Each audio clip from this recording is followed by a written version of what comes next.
everybody, to the Beer Guys radio show. Thanks for hanging out with us for some craft beer and conversations. I am Tim Dennis. Brian Hewitt, how's it going today?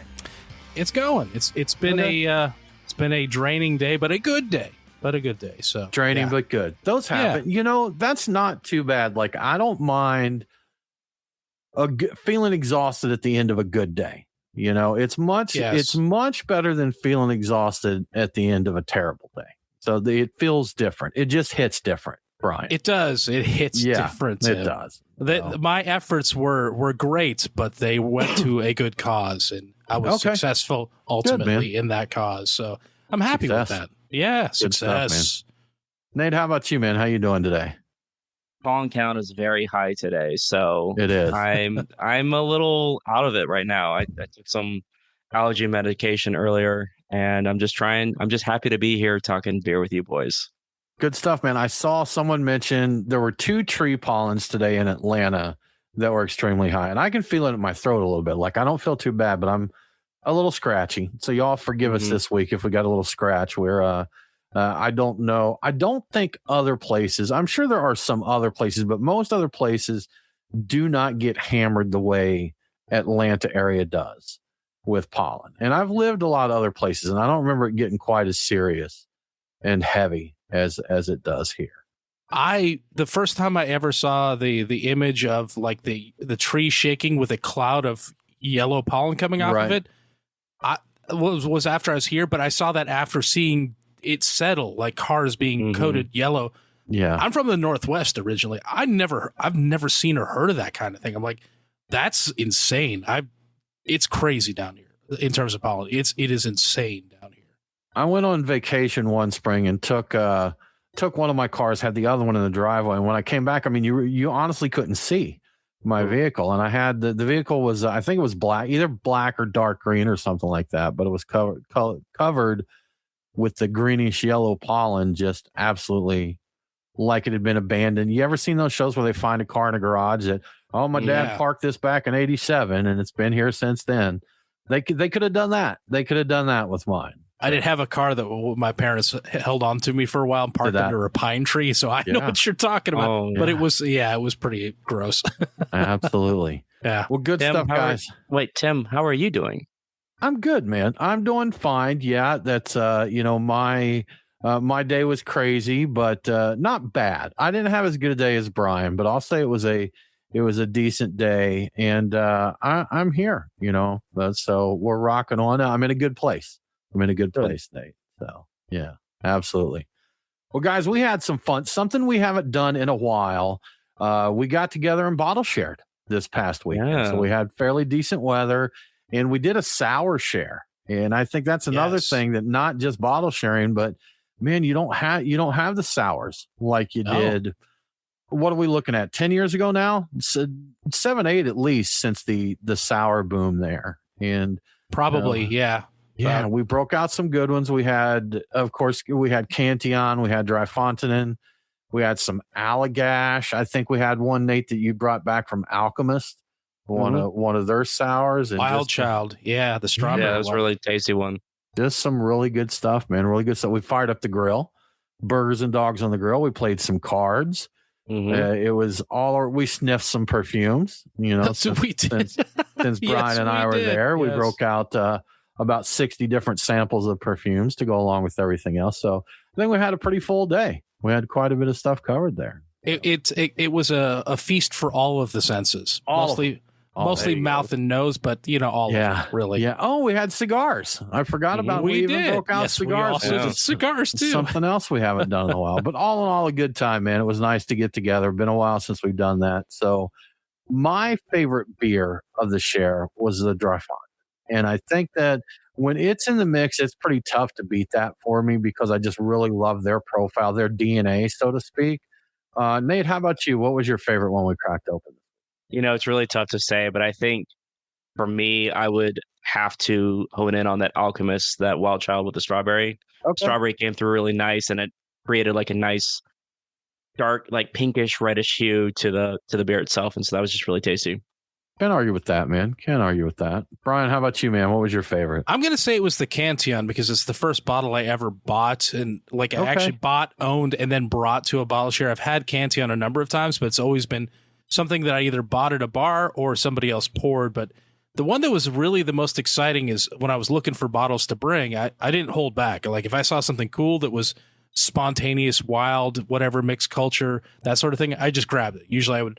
Back in the day, I would hold some back for the next bottle share. I have no idea when the next bottle share is happening, but the one that was the most exciting for me was opening the Degard brewing. It's called Fail. It was a I guess a wild lager, and somehow this thing is like 10 years old, or maybe like 8 years old.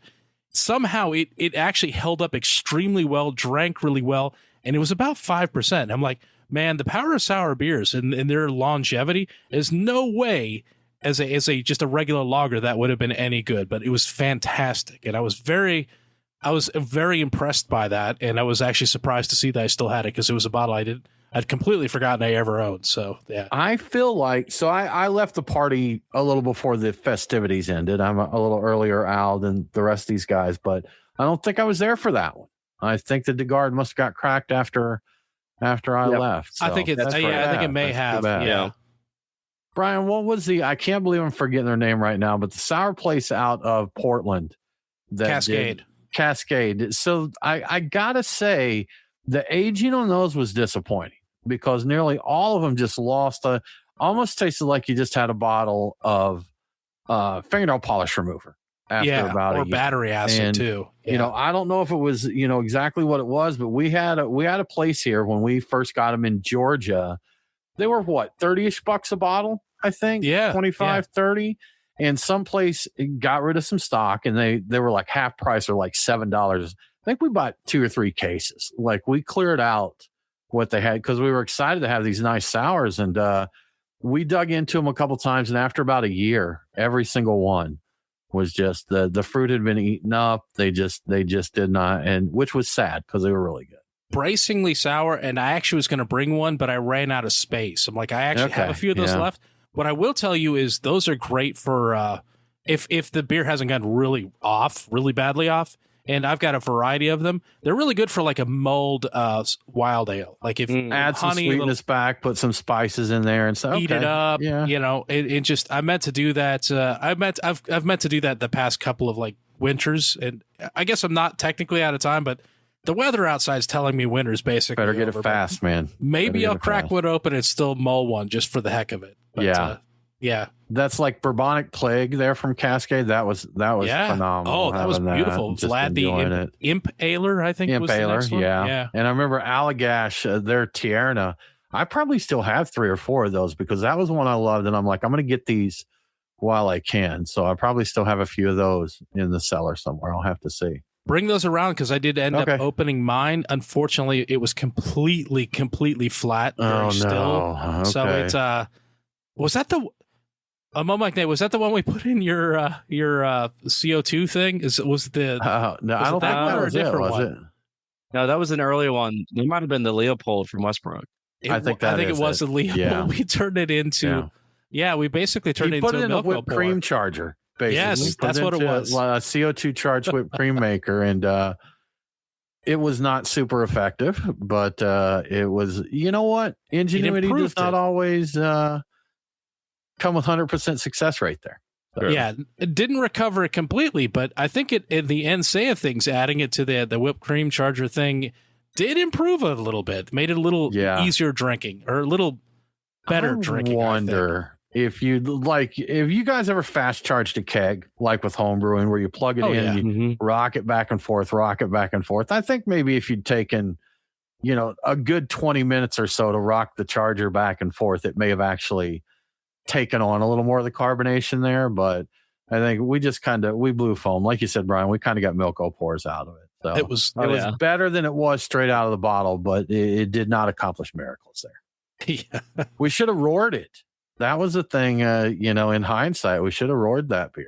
We should have done the milk pour, wait for it to start to, turn back into actual beer and then roared it, see what happens. There we go. Double it down. Yeah. Double it up.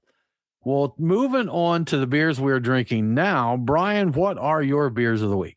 So I pre-gamed with Victory Brewing's Prima Pils, which is a German Pilsner made with Czech Noble hops and German malt. So good beer. It's not going to take my heart away from Bitburger, but it's a quality beer. And I like it because it's one of the beers that Jason Pellet and I used to talk about back in the day when he was around. He loved that beer. So he's around. He's just not around in the U.S. He's overdoing the hollows. And Jason will be here for Little Beer Fest that's coming up. Oh, really? I did see that. So that you guys have probably heard us talk about that before, but Little Beer Fest that Good Word Brewing puts on, they do small beers, just like it says, lower ABV beers. And I just happened to see some chatter online today that it sounds like Jason Pellet, who what's his new brewery's name? The Hollows? The Hollows, yeah. Yeah. So he was had Orpheus Brewing here in Atlanta, then moved to the Netherlands and opened up the Hollows there. But he'll be over here then. Anyway, every time I see that beer, I pick it up and I think about us talking about it because we both like that beer. Right now, I'm working on Scofflaw Brewing's F Cancer. That's anyway. Expletive deleted, I think is the phrase for that. But I got that from Mo Mike Nate, I think. And I don't remember where he got it from. But a hazy American IPA. What's that? Probably from Scofflaw. Yeah. It's basically loaded down with Citra and Azaka, and all the proceeds, or some amount of the proceeds, support the Blood Cancer United organization. So it's a beer for a good cause. So I'm going to drink these kind of things. And afterwards, after the show, probably with the Patreon folks, post game, I'm going to do Parish Brewing's Infinite Ghost. Yeah, if there's another Ghost variant coming out, I'm going to get it. I'm going to drink it. And this is a New England double IPA. It's basically Ghost in the Machine, super saturated with Citra hops and Citra terpenes, which you don't hear people talking about terpenes that often anymore.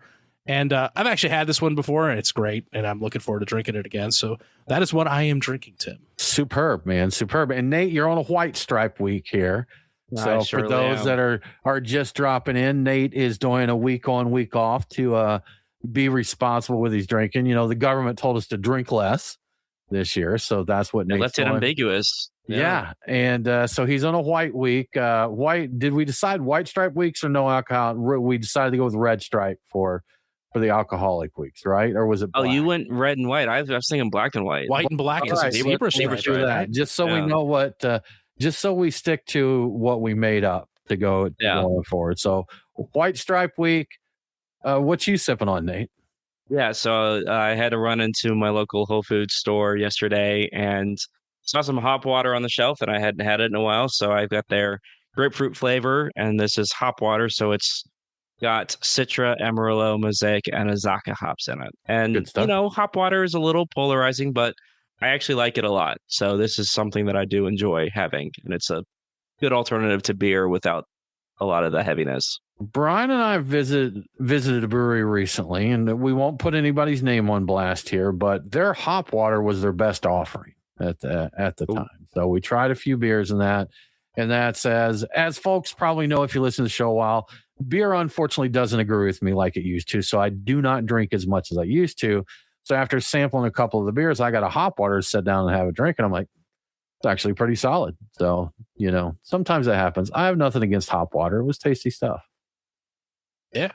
Brian, I think you had something you were going to say there. Oh, you know what? I for a second, I forgot it, but I was going to ask Mo Mike Nate, when you were there at Whole Foods, so you stopped by there, I saw somebody talking about this. Did you see non-alcoholic Guinness? Because apparently people are complaining about it like having disappeared recently in the U.S. market. I wasn't looking for it, but I don't recall seeing it. Okay. Yeah. Right. Now it's just an isolated thing. Somebody said, man, I'm not seeing it anywhere. I'm like, is there a run on non-alcoholic Guinness? I don't know what's going on. I will say, when I went to go try and buy it for the 60/40, I must have gone to like half a dozen stores before I finally found it.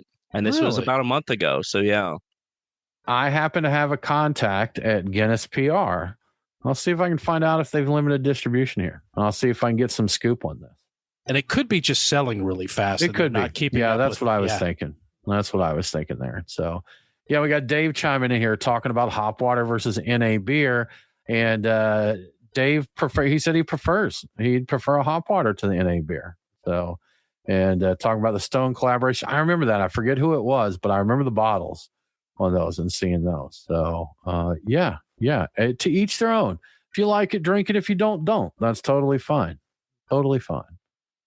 Well, guys, moving on with our headlines. I tell you, this brewery, Brian, Nate, I'm sick of talking about them, but they keep having stuff happening. So they keep making it into our news. I feel like which one? I feel like that there's actually two in this one. Yes, right? there's two in this one. So, yes. I feel like one of these folks needs to give us some money. One of these folks needs to sponsor us because I don't know. We don't always say kind things. So, but anyhow, we talked about Tilray last week and how they struck a deal with Carlsberg to brew and distribute their beer in the U.S. And we extended some kindness to Tilray for that move because we thought it would be good for keeping people working at the breweries they owned and using up capacity. Well, Tilray bought BrewDog on the cheap, no doubt. So the deal that came out sounds like they really got them for pennies on the dollar.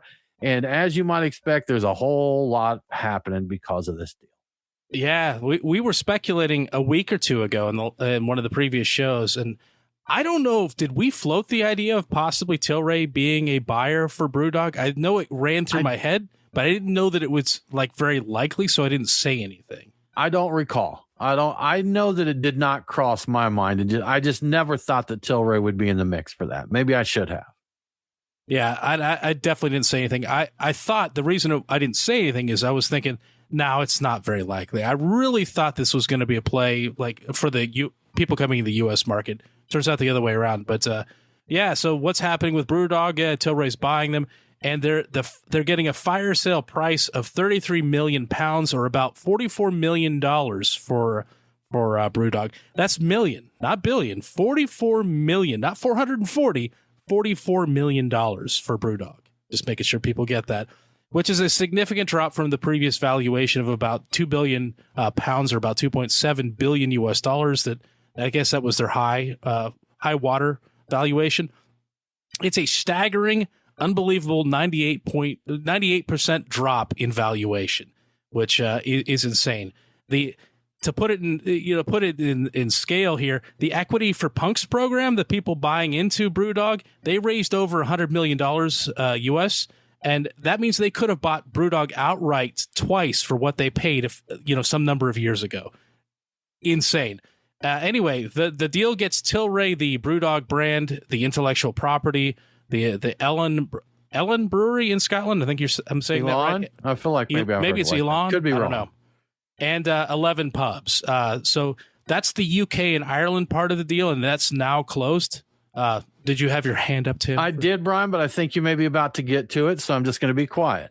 Okay. Yeah, so that's the UK and the Ireland part of the deal, which is now closed, but the US and Australian business units are being negotiated separately.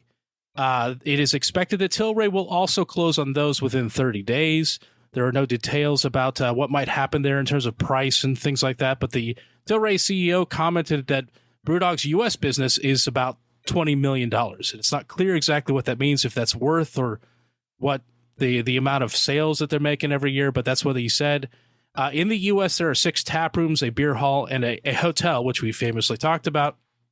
There's also like a franchise-owned location, which I don't know would ever be part of the deal, but there's no comments about the Australian part, but it is considerably smaller, and I think that the CEO of Tilray was a little dismissive about what that was about, so I have no idea if they're buying that too or not. And speaking of the Equity for Punks investors, as we expected, as it's been teased, they're not going to see a penny as part of this deal. Though it was reported by BBC that Tilray planned to continue key benefits for individual investors, including their bar and online discounts. So details about that are pending, but they say they'll contact investors as soon as possible. So their shares may not be worth anything at all other than giving them continued discounts, maybe the same as what they were getting or some portion of it. So they're not nothing, but they're not much. They're not worth much anymore.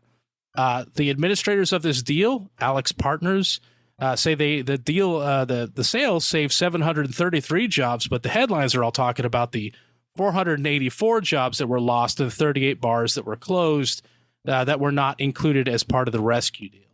They say that there was significant interest in the company, but there were no offers that would have preserved BrewDog in its entirety. So nobody was going to buy it outright and maintain exactly the status quo. There are also 18 franchise-operated BrewDog bars in the UK, and I think across the globe. Those are unaffected. They will remain in business, so they're not going anywhere.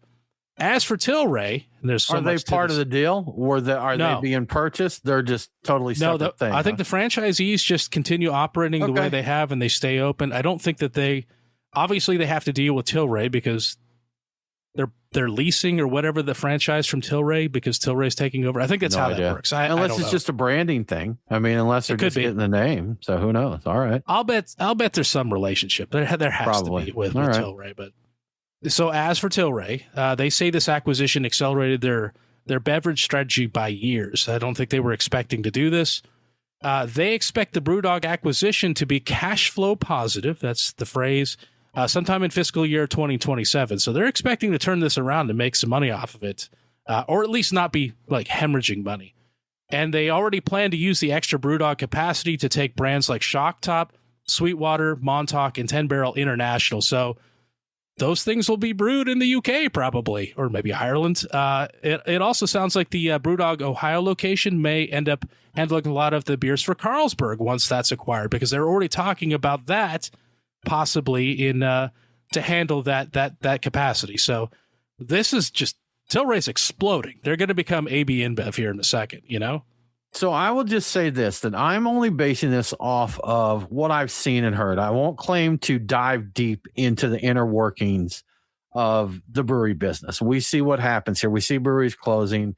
We kind of see market trends a little bit. But as far as a business expert, acquisitions expert, or anything like that, I most definitely am not. But we have seen what Tilray has done or haven't done with the breweries that they've acquired. I mean, we've seen, I don't know where their stock is right now, but I know it hasn't been doing anything.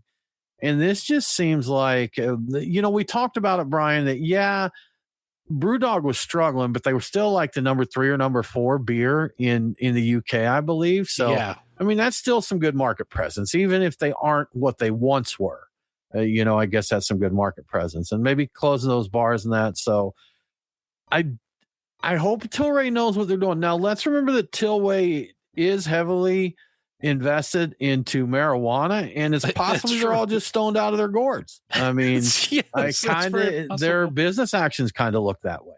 So, who knows what'll come of it. It doesn't sound like a great move to me, but let's see what they can do. And talking about cash flow positive, I mean, I guess if you get it for $44 million, I don't know what operating costs are there, but we'll see. It's this kind of capacity that they got for brewing is they got it for just next to nothing. I just don't get it, man. I can't believe that BrewDog couldn't get a better offer than this. I think it must be the promise of this plus all of the US and Australian stuff, and they couldn't get anybody to get close to doing all of that. So it's pretty wild. And I honestly, I can see this working for them. Like they may be buying themselves way out of an issue just by they now can put all of their stuff from the U.S. over there and that stuff from over there over here, and then do all the. But is it a good time to do that? I mean, let's put it like this: we know the beer culture in Europe, and we know the story of what happened when Stone went to Germany and thought they were going to make waves there. Yeah. Who is going to give a damn about Shock Top in Europe, about Sweetwater in Europe, about Montauk in Europe? I mean, and you have a few people because they're import beers. Hey, these are American import beers and that, but it will be a novelty, I think. I just don't, maybe I will say this. The people that we have met from the UK at various beer events and things, and the people that we know that go to the UK, it's not like American beer has taken over the shelves there. That's true.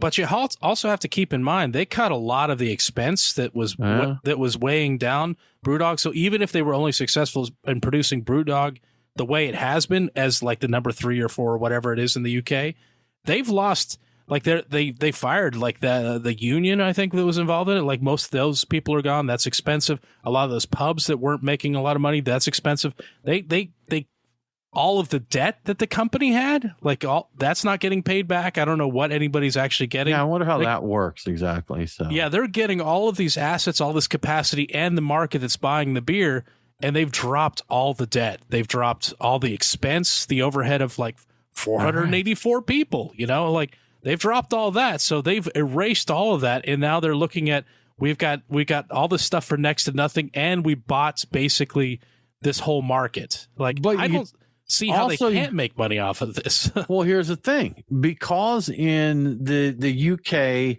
like all those bars, they were BrewDog owned. Like, you know, that was a revenue stream, and I have to assume a lot of the revenue was coming from those. So yeah, they shed a lot of expenses by getting rid of all of those bars, but they also probably closed down a lot of revenue points there too. So that's possible, and I don't know if those were underperforming too. I'm like, because they kept some number, but what did I say, 11, 13, 18, something like that? 11 pubs. They kept 11 in big areas. They dropped ones, and I mean, some of the areas I saw, like Leeds, I know that. I don't even know the UK. I've heard of Leeds, so like they dropped some places that were big areas, but they kept stuff in London, and they kept stuff in one in Dublin, and so they kept the really big areas that are likely to see a lot of foot traffic, probably. So I think this was a smart thing for them. I give it considering, but Alexa, remind me in 1 year to see how BrewDog is doing. 5 p.m. Everybody will be everybody listening will be thanking you for that. Yeah, there we go. So let's see. Let's check in 1 year and see if they how they did with their predictions. So interesting. You know, I think it's fun to talk about and kind of see where it goes there, but I don't know, man. Doesn't sound great to me, Brian. You say it sounds like you think there is some potential there. So, Nate, let's get the third input here. What are your thoughts on this? You know, I think Tilray getting BrewDog for such a steal, you know, pennies on the dollar, good for Tilray. So, you know, it's very punk of BrewDog to go out like this and not pay off their equity for Punk's investors. But hey, you get a discount at the tap room whenever you go in and get yourself a little pint. So I guess everybody's a winner. And BrewDog finally showed us what punks they are. Finally. Somebody in Beer Advocate had the best comment ever. Like, they were warned the definition of punk is to deceive or to trick. So boom, you bought into this. You did. This is how it plays out. You got punked. You got me, BrewDog. I didn't see that one coming, man. Did not see that one coming. All right. Well, Brian, before we move on to our next story, which is a little more positive, how about we give a shout out to our good friends over at Truck and Tap? Yeah. So inspired by our sour beer bottle share that we did this past weekend, I've decided my beer picks for the week will all be sour beers. Unfortunately, I don't see any Creeks or Lambics on tap at Truck and Tap right now. I have seen them in the past, some mixed fermentation stuff, some really cool stuff. Not this week though. But there's no shortage of delightful fruited kettle sours to choose from, so I'm going with that. I don't think I've had any of these yet, so that makes this list just that much more appealing. So let's get into my beer picks for the week. At Truck and Tap Woodstock, I'm going with Three Taverns La Madrina. It's a kettle sour that features blackcurrant, pink guava, and sea salt. I love guava in the right beer, and this does sound like it's the right beer, so definitely getting that. At the Duluth location, I'm getting Little Nap from Prairie Artisan, which is a sour made with blackberry and limes. But to make things even more interesting, it's also conditioned on oak spirals. It sounds intriguing. The word is this one packs quite the tart punch. And I've seen pictures, and it's a thick boy, too. It looks like it's got some viscosity to it. At Truck and Tap Alpharetta, my pick is Highwire's Push-Up Orange Sherbet Sour. I've always been a fan of the orange creamsicle type of thing, so this one's a no-brainer. It is described as creamy with vanilla, zesty citrus, and mellow marshmallow notes. Yeah, I'm definitely getting that. That sounds great. And finally, at the Lawrenceville location, I'm going with Pontoon's Crushing Waves. Crushing Waves seems to be a crowd favorite at Truck and Tap, judging by the number of times I've seen it on tap there. But I don't think I've ever included it in my beer picks, so that changes this week. Like the rest, it's a fruited kettle sour, but this one features fresh pineapple and tart cherries, and it sounds like a tropical island vacation in a glass, so definitely looking forward to trying that one out.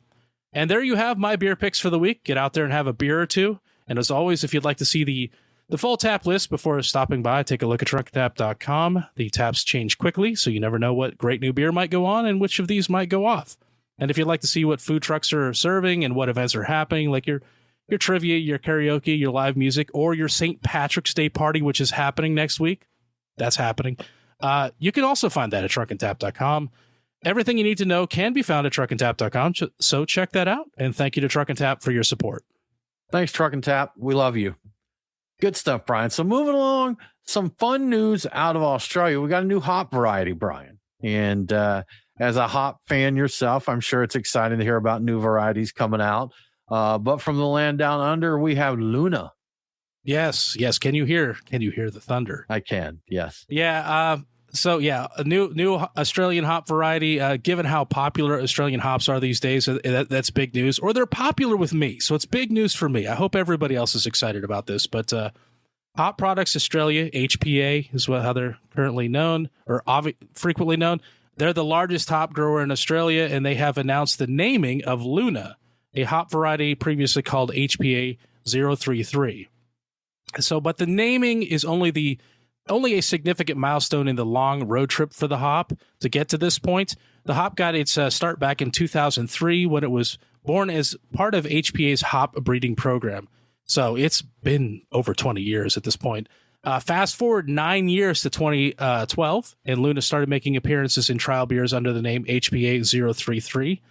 And now, obviously, this year it's been given a name. The standout characteristic of this hop is its all-in-one combination of mango, berries, and citrus, which they say is uncommon to get all of these elements in a single hop. So it kind of does it all for you. Unlike the high intensity of hops like Eclipse and Vic's Secret, Luna is also prized for like a soft mouthfeel and a kind of a smooth palate, making it versatile for more than just IPAs. And HPA's profile of the hop recommends it, for use in lager styles, in addition to various pale ales and IPA varieties. So it can do all of those things. Luna is a third-generation descendant of the U.S. hop Liberty and the iconic Australian bittering hop Pride of Ringwood. Have you guys ever heard of Pride of Ringwood hops? Never. Okay, good. It's not iconic, just me. though. It's iconic, apparently. Yes, according to the article. Maybe local love, Brian. Maybe it's very popular there with the Australians. Turns out, yes, that's exactly what it is. Apparently, it's used in a lot of iconic Australian beers like Victoria Bitter, which I'd like to drink again. That's kind of a legendary thing that I've always been on the lookout for. Carlton Draft, Foster's Lager, and Cooper's Pale Ale, which Cooper's we have seen here hit and miss. So you've had it, probably. You just may not remember having ever had it. So that's where you can find that. But Luna. Look for Luna. It's coming soon to a beer near you. Good stuff. Now, Brian, we've got some legislative news here, beer bills. And you know what, real quick, this happened kind of quickly here as far as the news getting out, at least to my ears, and that.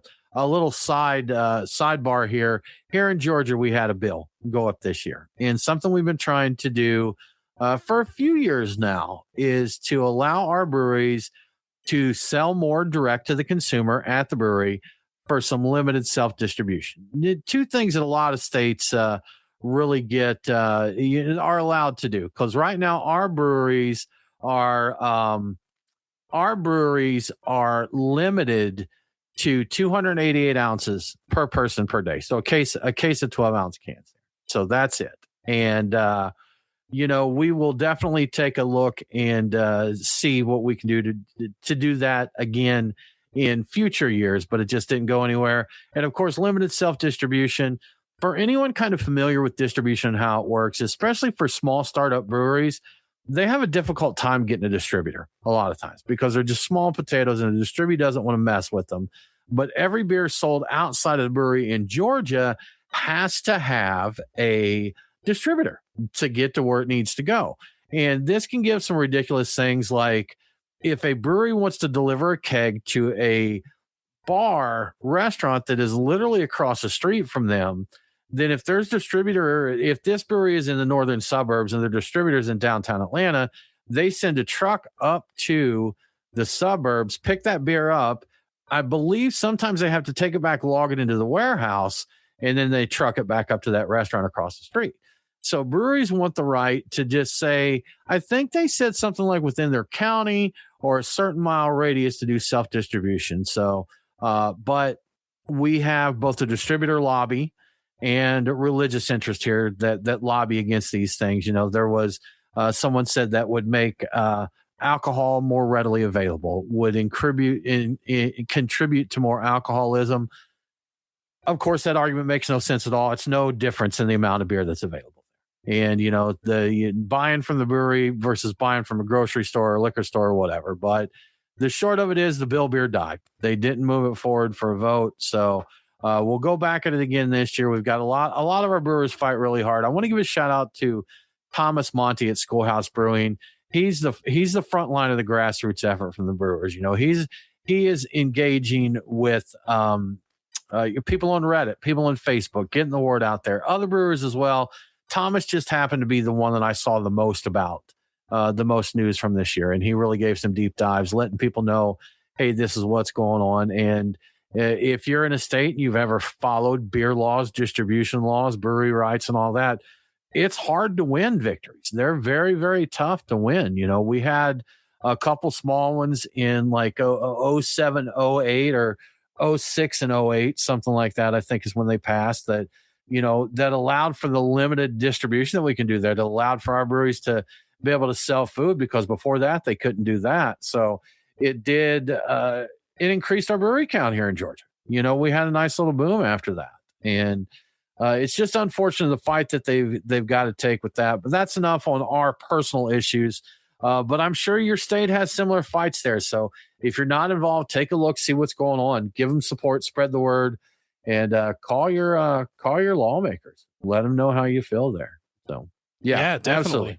Well, with that said, Brian, something a little bigger than just our local ones. The Cheers Act is back, and that is a bipartisan bill known as the Creating Hospitality Economic Enhancement for Restaurants and Servers, and it's back. It is back. It's been reintroduced. I think this might be the third time, but reintroduced to the U.S. House of Representatives on February 20th. The bill aims to help bars, restaurants, and entertainment venues invest in energy-efficient, sustainable draft systems. The help comes in the form of allowing them to depreciate the equipment over 15 years, lowering their tax income over the space of 15 years, and thus giving them an incentive to actually invest in these better tap systems, which are more energy efficient. The Brewers Association notes that the high cost of maintaining and upgrading energy efficient lines remains a barrier to many small businesses. They're not going to shell out extra money to be environmentally conscious if they're just barely scraping by.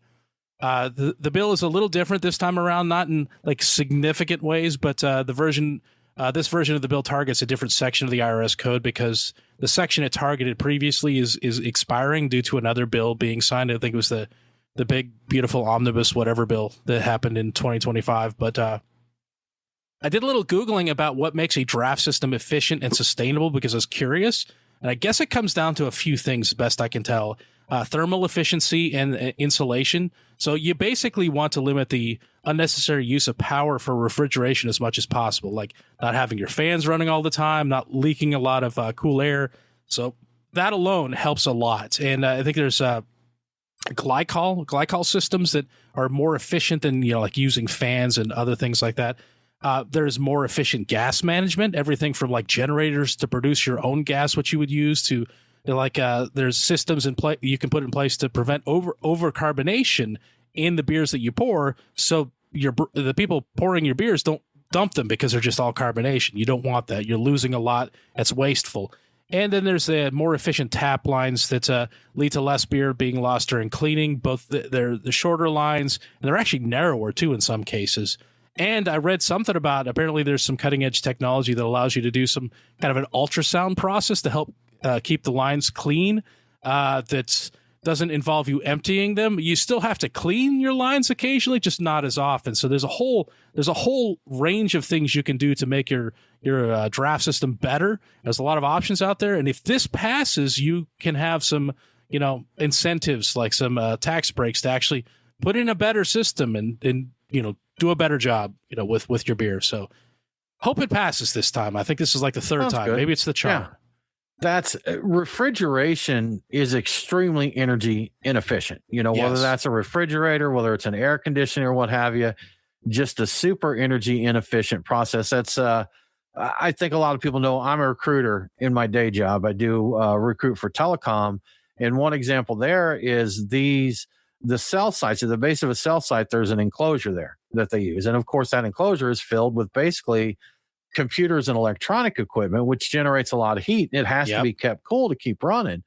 So, some of the energy efficient projects they've done there is like putting a hole or cutting a hole in the side of the enclosure and it's essentially like a special exhaust fan in there to pull the heat out. And I don't think it's just like a fan. I think there's more to it than that. But, the amount of that you can save when you think about all the cell sites across the whole country, the amount of energy you save there, it really does add up. Just like this, we're talking about, when you start talking about all the bars or a number of bars and restaurants across the country doing stuff more energy efficient, it definitely adds up. So, sounds like a pretty good initiative to me as someone who doesn't know what they're talking about. Yeah. It was noted in the article that there are people that are like businesses that are dropping tap systems because they don't think they're, not what they're cracked up to be. But we actually have a story that might change their mind about that coming up. Okay, we'll see what happens then. Well, Brian, moving along, more beer status sales reports. We love talking about the data on beer sales. And this one's coming from Bank of America.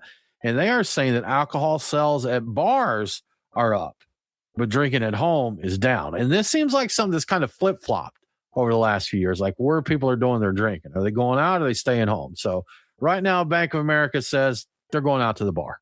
Yeah, we had the pandemic in the past where you couldn't go out to the bar, so people were loading up and taking it home. So necessarily there would be a change here. But it seems that the rumors of the death of the bar, which we heard about right after the pandemic, they have been greatly exaggerated. According to the report from Bank of America, credit card data shows that alcohol sales are on the rise at bars. Sales are up 4% since the beginning of 2025.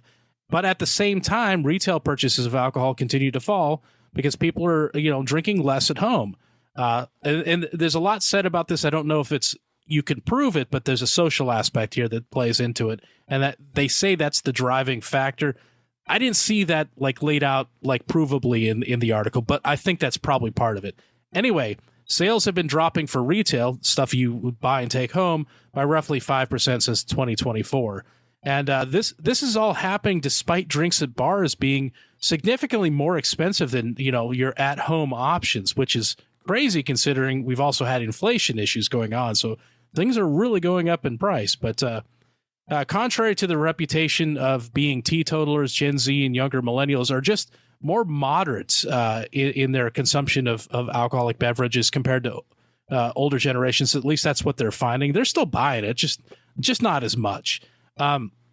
But speaking of older generations, the number of frequent drinkers is on the rise for people 50 and older, and it's even going up significantly for people 65 and older. For that last group, 65 and older, they're saying 2.8 million in that group started drinking regularly over the last decade. They went from not drinking regularly to drinking regularly. So something's got the senior citizens get hit in the booze. And a very noteworthy recent example of growth in sales at bars happened on Valentine's Day, according to NIQ, which also does stats. This is not Bank of America here. Apparently, the number of people heading to bars and restaurants to celebrate Valentine's Day was up 24% compared to last year. And that's not just people going out to dinner. Neighborhood bars and sports bars were both up around 20% compared to last year at this time. So people are heading to the bar, man. They are getting their drink on. They are. We did, Brian. We went out for Valentine's Day. We did. So we had some extra. So, yes. Kind of interesting story being brief, but Brian's wife had to work. So they did something pre-Valentine's Day. So we hung out on Valentine's Day. And I don't think at the time either of us realized it was Valentine's Day. So we just walk into this Mexican restaurant. We're like, hey, 2 people. And they're like, do you have a reservation, sir? I'm like, for tacos? Do we need a reservation? And I think it was like 15 minutes later, it struck us. Oh, this is Valentine's. It wasn't nice. It was an upscale Mexican restaurant. So I think they had a lot of balloons too. There was a lot of hearts around. Yeah. It didn't click with us. So we went to another joint and had some nice tacos. It was a little less date nighty kind of taco joint. though. Yeah. But yeah, the AZ Cougars football, he's like, is that more trend of social drinking? Brian, I think you mentioned that. It does sound like people are becoming more social now. I think that was part of it. Going back out some, and that's good. I think we still continue to heal from the plague, so people getting back into some normalcy. Hopefully it'll get back around, man, because pre-COVID, it was good times, man. I mean, it was it was extremely social. Everybody was out all the time. So hopefully that is an indication of people going out and being a little more social, because I think especially now we probably all need it. I mean, go out, hang out, have a drink, have a taco, whatever suits your fancy.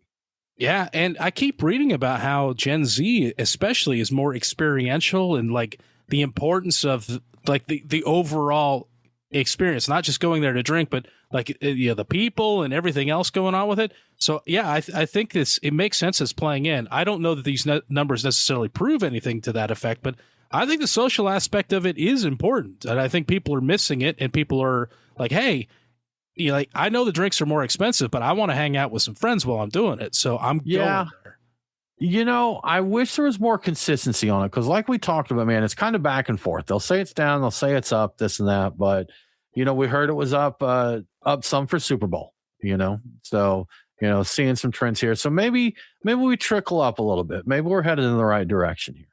So hopefully, man, get out there and drink. Brian, more good news, man. We're just full of good stories this Fonts week. Fonts of good news this week. It's things are up. People are buying. Cheers Act is back, but in this one, a very fine brewery, Lawson's Finest, they actually grew in 2025. Something a lot of breweries aren't doing, but they had 15% growth in 2025. Yeah, despite all the challenges facing craft beer and how we keep hearing about people, the distributors or whatever, like they're buying less of craft beer, man. Lawson's ended 2025 with a 15.8% increase in sales at grocery stores, driven largely by their SIP series. That includes like a Sip of Sunshine IPA, which a lot of people have heard of. I know that was one that I was always excited to see at bottle shares, because it's a little hard to get down here. It's still hard to get down here, honestly. But Little Sip also is part of that. The brewery is currently the top performing craft brand in the Northeast fast moving consumer goods sector. Again, according to NIQ, which I mentioned them before, despite expanding all the way down to southern markets like Virginia. It's weird to think of Virginia as southern, but we're really far south. And North Carolina, the brewery maintains a strict cold-only requirement for its beer. And this is very interesting. They require cold storage, cold shipment, and cold shelving. And I have a lot of respect for this, and I wish more breweries had this requirement, and I think it's why they're doing so well. They're insisting their beer be maintained cold the entire way, and I know for a fact that some of these distributors are doing terrible things with craft beer, and they never have been doing great things with them. I'm not naming any names. I just know some have been, but while we don't know the specific production numbers, Lawson's volume now places them amongst the top 50 independent craft brewers in the U.S., so I think this is a jump for them. I don't think they were ever in the top 50 before. And not only that, to capitalize on the stovepipe or the 19.2 ounce single serve trend, hashtag Long Beer Friday, baby.